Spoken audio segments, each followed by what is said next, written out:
సావు బతుకుల మధ్య ఆశ్రమానికి వచ్చిన అనాథ మహిళ తలలో ఏవో కదులుతున్నాయి.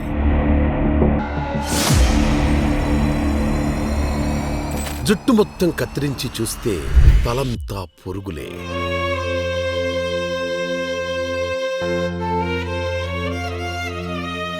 దగ్గరగా చూసిన స్టాఫ్కి వామిటింగ్ ఆగలేదు.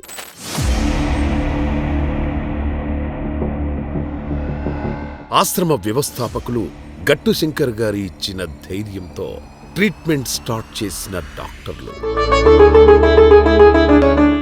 రోజుకు 2 సార్లు డ్రెస్సింగ్, 24 అవర్స్ అబ్జర్వేషన్, ఖరీదైన ఇంజెక్షన్లు. ఆమెను కాపాడేందుకు ఆశ్రమ డాక్టర్లు సాయశక్తులా చేసిన ప్రయత్నం ఫలించిందా? ఇంతకీ ఎవరామె?